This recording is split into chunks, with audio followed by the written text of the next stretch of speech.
চারিদিকে কত কিছু ঘটছে, মুখে মুখে ঘটনা যা রটছে, আড়ালে প্রকাশ্যে যা বলছে, তাই নিয়ে ক্যামেরা চলছে, ক্যামেরা চলছে, ক্যামেরা চলছে, ক্যামেরা চলছে।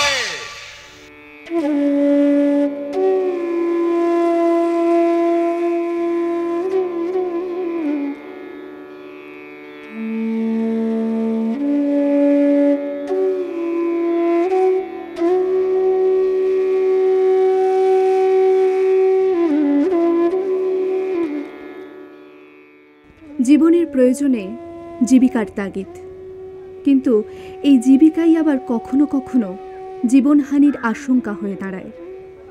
এই সত্যিটা জেনেও কখনো কখনো জীবনের প্রয়োজনে পা বাড়াতে হয় সেই অনিশ্চিতের পথে। জীবিকাই এখানে জীবনের হুমকি।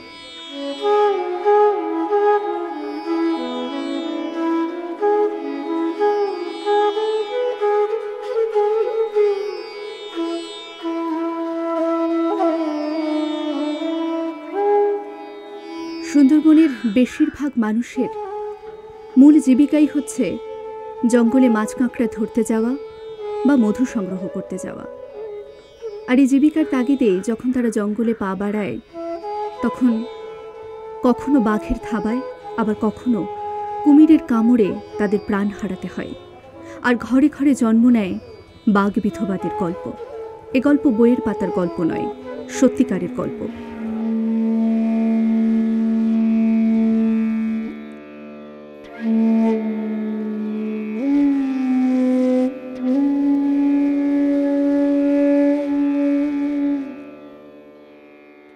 আমরা আজকে রয়েছি সুন্দরবনের একটি প্রত্যন্ত বাঘ বিধবা গ্রামে, যেখানে সেই বাঘ বিধবা মায়েদের জীবন সংগ্রামের সাক্ষী হতে পৌঁছে গেছি ক্যামেরা চলছে টিম।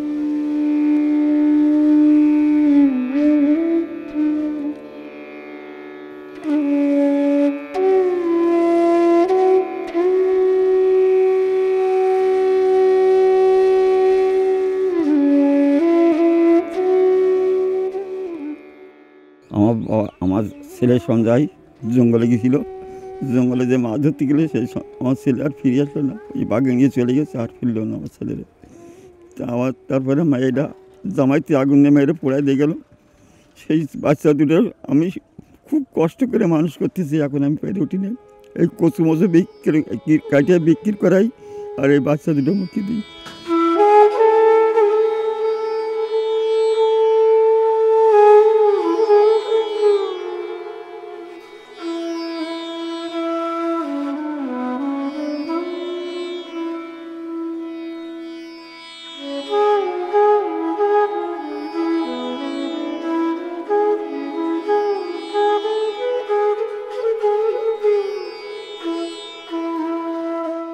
আমার নাম পূর্ণিমা সুতার।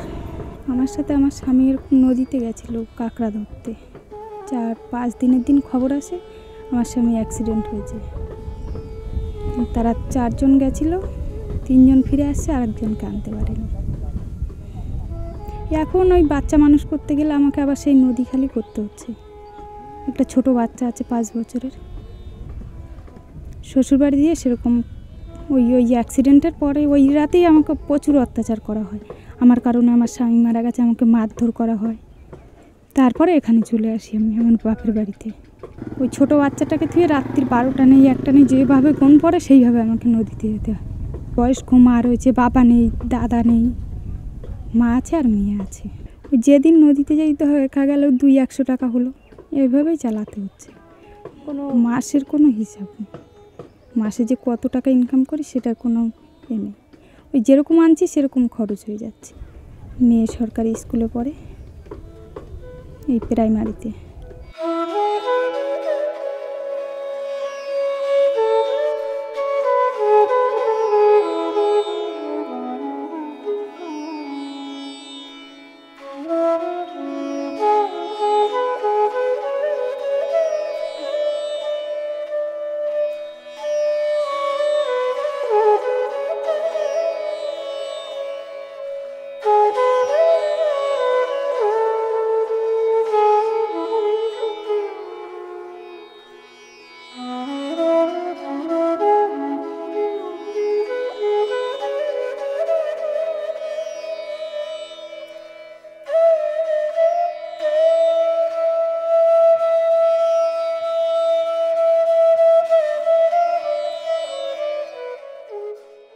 বাগবিধবা মায়েরা যারা আছেন তারা কেউ কেউ পাচার হয়ে যান। প্রায় 500 বাগবিধবা মা সুন্দরবনের বিভিন্ন দ্বীপে, বাসন্তী, গোসাবা আর বিভিন্ন দ্বীপে তারা থাকেন। এবং সুন্দরবনে এই যে 104টি দ্বীপ রয়েছে, এর মধ্যে 54টা দ্বীপে মানুষ বাস করে, 48টা দ্বীপে বন্যপ্রাণ।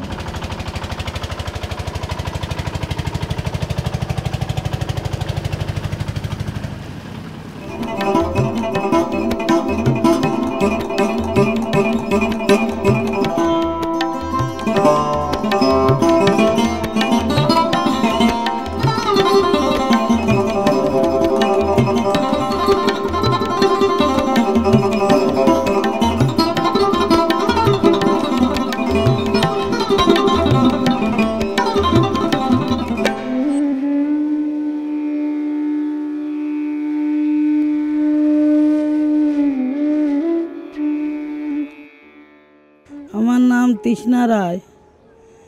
এরম আমার মাইয়ে ঘরের ভিতরে জামাইতি পোড়ায় মেরে ফেলা দিছে। তারপরে জামাই ছিল জেলেও মরে গেছে। আর তার দুটো বাচ্চা, একটা ছেলে একটা মেয়ে, তার গিয়ে আমার খাওয়া ফোড়া দিয়ে মানুষ করতে। আর আমার ইরগে বাবা মা, ইরগে ঠাম্মা ঠাকুরদা কেউ নেই দুনের পরে, একমাত্র আমরা দুজনে। আর আমার ছেলে জঙ্গলে গেল, জঙ্গলে যে অ্যাক্সিডেন্ট হয়েছে। তারও দুটো মেয়ে, তা বড় মেয়েটা বিয়ে দিতে গেল, আর ছোটো মেয়েটা ওর মা কাবা ফোড়া দেয়। ওর মা আমার এনে থাকে না, বাপের বাড়ি থাকে, কলকাতা কাজ করে।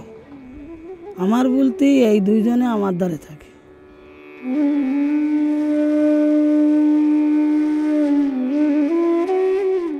আমার বাড়ি ঝাড়খণ্ড 2 নম্বর। আমার নাম দ্রৌপদী মণ্ডল। আমার জমি জায়গা কিছু নেই, একটা বাস্তব বাড়ি। খুব কষ্ট করে কাজকর্ম করি, যা কাজ করে দুটো মেয়ে বিয়ে দিছি, ছেলেটা বিয়ে দিছি। আমার নাম রামপ্রসাদ সরকার। আমি যে স্থানে দাঁড়িয়ে আছি এটা ঝড়খালি সুন্দরবনের শেষ প্রান্ত। আমরা দেখেছি যে এখানে 300-র উপরে পরিবার বাঘের কবলে চলে গেছে। তাদের অসহায় স্ত্রী এবং ছোট ছোট বাচ্চারা নানাভাবে ক্ষতিগ্রস্ত হয়েছে। অপায় হিসাবে তাদেরকে চিহ্নিত করে, তাদেরকে সমাজে অনেক জায়গায় তারা ঠাঁই পায় না, শুভকর্মে যোগদান করতে পারে না। এসব অসহায় পরিবারের কাছে সকলকে আহ্বান করছি, যারা এইসব বাঘে আক্রান্ত বিধবাদের পাশে, তার বাচ্চাদের পাশে আপনারা যদি সাহায্যের হাত বাড়ান, তাহলে একটি নতুন দৃষ্টান্ত, নতুন পৃথিবী সৃষ্টি হবে।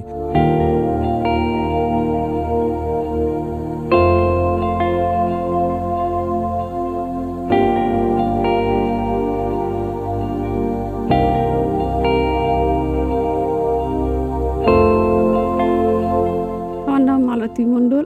এই মাঠে ধান কাটা, ধান রোয়া, লোকের বাড়ি বাসন মাজা, ঘর মোছা কাজ করে তখন কত দিত, মাসে 100 টাকা 150 টাকা এরকম কাজ করেছি। যেদিন দিয়ে মানে আমার স্বামীর মৃত্যুর খবর এসেছে, সেদিন দিয়ে অপায়া বলে আমাকে আমার শ্বশুর শাশুড়ি, মানে আমার শ্বশুরবাড়ি ফ্যামিলির থেকে 10টা বছর আমার সঙ্গে কোনো সম্পর্ক ছিল না। ওদের ধারণা যে আমার সঙ্গে ওদের ছেলে বিয়ে হয়েছে বলে ওদের ছেলে মারা গেছে, মানে আমি খারাপ আর কি। আর তারপরে আমার সাদা শাড়ি পরানো হয়। আমার বাড়িতে এখনও 1 ঝাপ সাদা শাড়ি। কালী পুজোয়, বিয়েতে, কোনো মানে শুভ কাজে আমার ব্যবহার করা হয় না এখনও অবধি। কোনো শুভ কাজে আমরা নেই। দুর্গা পুজোয় সিঁদুর খেলা হয়, কালী পুজোয়, মানে কোনো পুজো আশ্রয়, কোনো শুভ কাজে আমাদের কাজে লাগানো হয় না।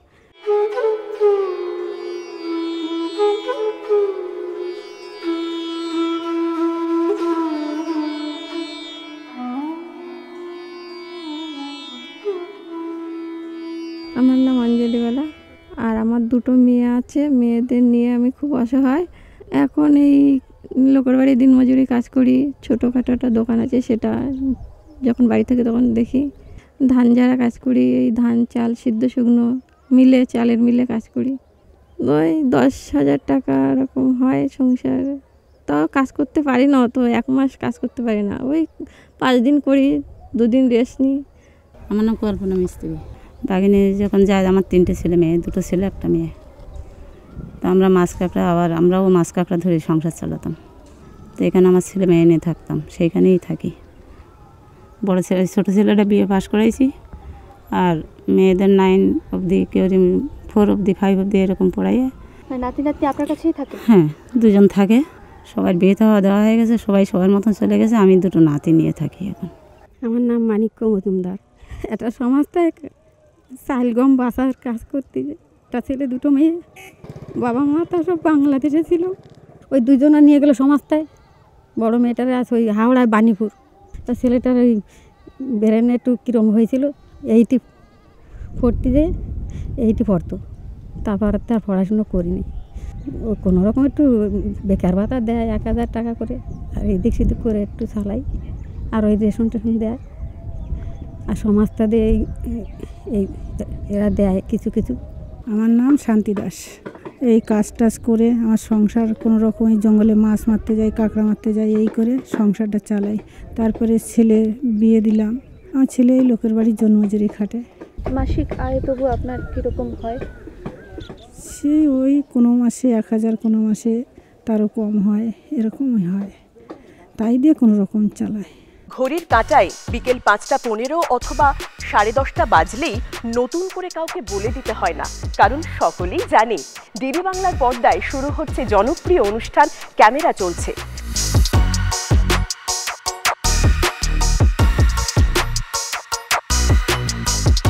দেখতে দেখতে 25 বছর, সময়টা ছিল 2000 সাল।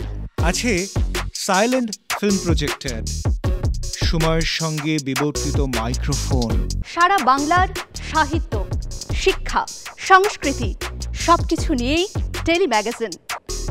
ক্যামেরা চলছে, শুধু তাই নয়, রয়েছে নানান রকমের ইন্টারেস্টিং গল্প।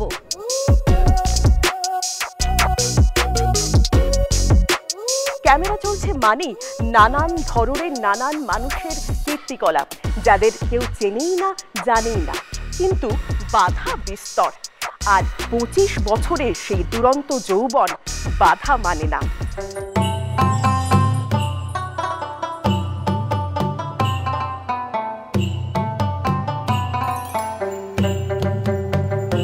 তাই দেখতে থাকুন ক্যামেরা চলছে দূরদর্শনের পর্দায় সোম থেকে শুক্র বিকেল 5:15 এবং রাত্রি 10:30টায়।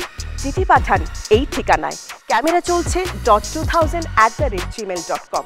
কথা দিচ্ছি আমরা পৌঁছে যাব আপনাদের ঠিকানায়।